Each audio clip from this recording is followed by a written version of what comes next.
Hello भाई लोग, मैं हूँ फैक्ट भाई। और क्या आप जानते थे कि एक तरफ जहाँ डीसी यूनिवर्स की पहली मूवी सन 1951 में बड़े पर्दे पर आई थी, वहीं दूसरी ओर उनकी जानी दुश्मन मार्वल को अपने कैरेक्टर को सिनेमा घरों में ले जाते जाते डीसी से पूरे 35 साल लग गए थे।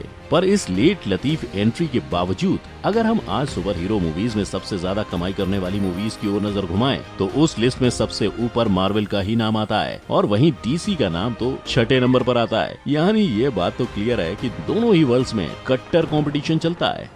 लेकिन इस कॉम्पिटिटिव मैच को अगर 2 मिनट के लिए साइड में रखा जाए तो दोनों की ही फिल्मों में उनके सुपर हीरोज की कहानी को कॉमिक बुक्स की तुलना में तोड़ मरोड़ के उल्टा सीधा करके दर्शकों को दिखाया जाता है। पर आखिर ऐसा करने के पीछे क्या राज है? लेकिन फिकर नॉट, क्योंकि हम आज बरसों से चले आ रहे मार्वल और डीसी के इस महासंग्राम की बात करने जा रहे हैं in our today's video, Marvel versus DC में। अब इससे पहले कि हम डीसी और मार्वल के बीच की लड़ाई की ओर ध्यान दें, थोड़ा सा उनके कैरेक्टर्स के बारे में भी जान लेते हैं। तो अब अगर हम डीसी की दुनिया में नजर डालें तो यहाँ कैरेक्टर्स को अक्सर भगवान की तरह बिल्कुल आउट ऑफ द वर्ल्ड बनाया जाता है, जिनको जिंदगी से रिलेट करना मूर्खता होगी। पर वहीं अगर हम मार्वल के कैरेक्टर्स पर गौर फरमाएं तो अक्सर इनके कैरेक्टर्स काफी ह्यूमन लाइक होते हैं, क्योंकि चाहे उनके पास दुनिया भर के सुपर पावर्स क्यों ना हो, वो बहुत हद तक इंसानों वाली ही लाइफ जीते हैं। और इसी देवता वाले टच को बनाए रखने के लिए अक्सर डीसी वाले अपने हीरोज को उनकी शक्तियाँ या तो पैदा होते ही दे देते हैं या तो कोई अद्भुत चमत्कार का कमाल हो जाता है। लेकिन वहीं मार्वल वाले तो अपने हीरोज पर अक्सर उनकी शक्तियाँ बस थोप देते हैं। अब इसे चमत्कारी बोलो या थोपी हुई शक्तियाँ बोलो, इनकी दुनिया में जहाँ एक तरफ डीसी की सबसे ज्यादा बिकने वाली कॉमिक सुपरमैन सीरीज ने दुनिया भर में कुल 60 करोड़ कॉपीज बेची हैं, वहीं उसकी राइवल मार्वल की बेस्ट सेलिंग कॉमिक का खिताब जाता है स्पाइडरमैन को, जिसकी आज तक 38 करोड़ कॉपीज बिकी हैं। और ये बरसों से चली आ रही सुपर हीरोज की रेस में सबसे पहले एंट्री डीसी यानी डिटेक्टिव कॉमिक्स ने मारी थी, जहाँ डीसी के कर्ता धर्ता मैल्कॉम व्हीलर निकल्सन ने अपनी पहली कॉमिक बुक #1 न्यू फन सन 1935 में रिलीज की थी, जो कॉमिक लवर्स के बीच एक इंस्टेंट हिट भी बनी थी। पर शुरुआती दिनों में डीसी को लोग डीसी नहीं बल्कि उसके birth name national allied publications के नाम से जानते थे। और 1930 से 1960s तक जब कॉमिक बुक का गोल्डन एज चल रहा था, तब मार्केट में डीसी के अलावा ढेर सारी कंपनीज ने लोगों के बीच नाम कमाने की कोशिश की थी, जिन कंपनीज में मार्वल ने भी अपना लक आजमाया था। जहाँ मार्टिन गॉडमैन ने डीसी के एंट्री के 4 साल बाद 1939 में अपने पहले कॉमिक मार्वल कॉमिक नंबर 1 को दुनिया के सामने रखा था, जिसको जनता ने इतना ज्यादा पसंद किया था कि उसकी फर्स्ट और सेकंड प्रिंटिंग को मिलाकर उसकी कुल 9 लाख कॉपियां बिकी थी। और ठीक अपने राइवल की ही तरह शुरुआत में मार्वल भी अपने पहले नाम टाइमली पब्लिकेशन से जाना जाता था। लेकिन जहां मार्वल के first super hero human torch ने पहले ही कॉमिक बुक में दर्शकों को अपने जलवे दिखाए थे, वहीं दूसरी ओर डीसी के first true super hero Superman के सुपर पावर्स दुनिया को डीसी के मार्केट में आने के 3 साल बाद 1938 में एक्शन कॉमिक्स में देखने को मिले थे, जिसके बाद फाइनली सही मायने में डीसी के सुपर हीरो एरा की शुरुआत हुई थी। और जैसे धीरे धीरे जनता प्रिंटेड मीडिया और कॉमिक्स से फिल्मों की तरफ शिफ्ट होने लगी, तब डीसी और मार्वल ने भी मूवीज की तरफ अपना कदम बढ़ा लिया। जहाँ 1951 में Superman and the mole man से डीसी के पहले कैरेक्टर को बड़े पर्दे पर आने का मौका मिला था।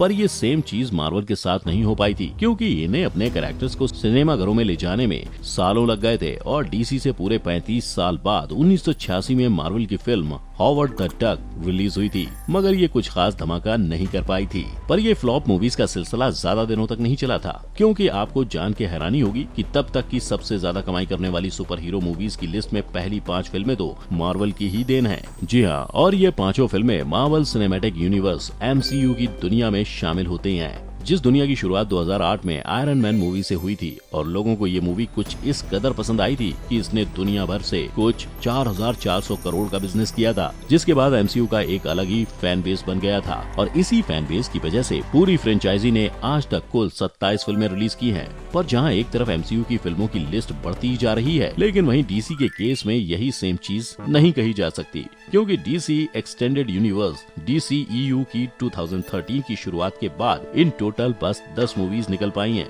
लेकिन कम मूवीज होते हुए भी इसका फैन बेस काफी बड़ा है, जिसके चलते DCEU की एक्वामैन ने दुनिया भर से 8,751 करोड़ कमा लिए और DCEU की सबसे ज्यादा कमाई करने वाली मूवी बन गई। पर इन दोनों ही स्टूडियोज ने सिर्फ बड़े पर्दे से ही नहीं बल्कि टीवी स्क्रीन से भी बहुत नोट छापे हैं। जहां MCU की इन टोटल 11 टीवी शोज बने हैं और DCEU के 7। पर चाहे इस लिस्ट में MCU के शोज के नाम ज्यादा क्यों ना दिखें, लेकिन इसके बावजूद जब भी सुपर हीरो टीवी शोज की बात आती है तब बिना कोई डाउट वहाँ DC का एरोवर्स ही जीतता है, क्योंकि 2012 में एरो से शुरू हुई ये दुनिया आज बढ़ बढ़ के इतनी बड़ी हो गई है कि इस दुनिया में और 4 शोज भी शामिल हो गए हैं, जिन शोज का यूनिवर्स भी MCU के मूवी यूनिवर्स की ही तरह एक दूसरे से वेल कनेक्टेड और इंटरलिंक्ड है।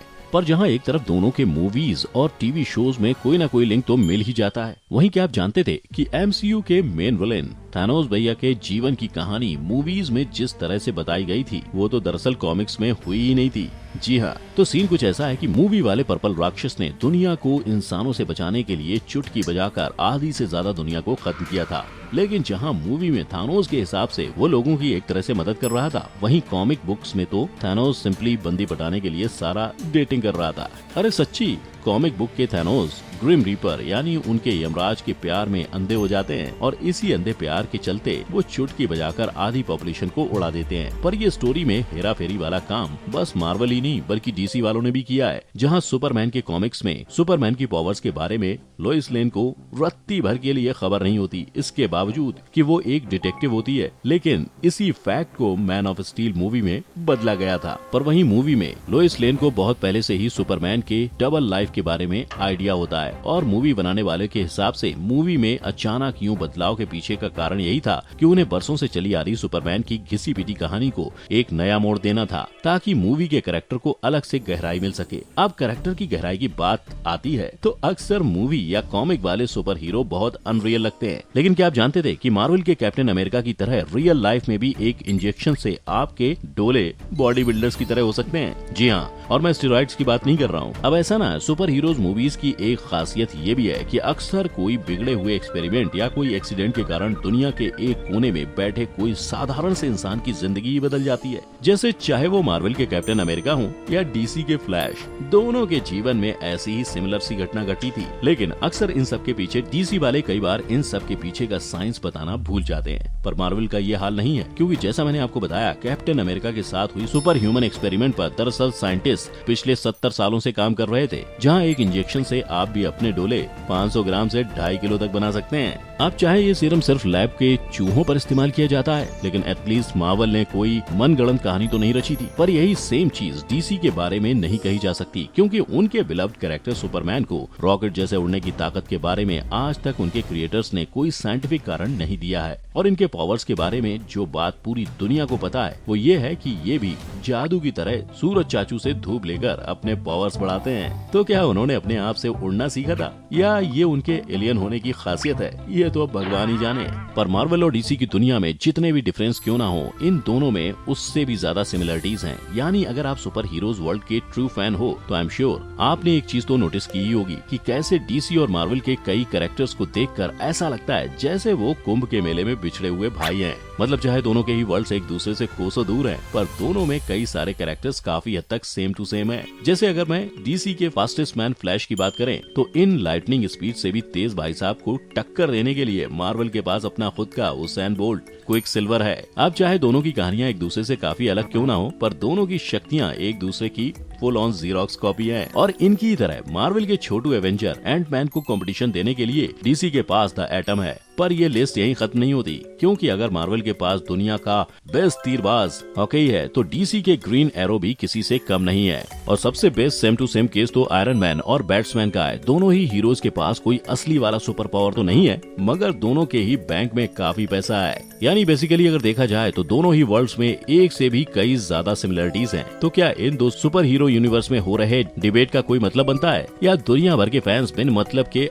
आग में घी डाल रहे हैं? आपको क्या लगता है? नीचे कमेंट में लिखकर बता दीजिएगा। और अगर ये सुपर हीरोज और उनके सुपर पावर से भरी वीडियो आपको पसंद आई हो तो वीडियो को लाइक और शेयर करना मत भूलना। साथ ही चैनल को सब्सक्राइब कर लें, बेल आइकन को हिट कर दो ताकि फ्यूचर की कोई भी वीडियो मिस ना हो जाए। और हमारी मुलाकात होगी अगली बार जल्द ही।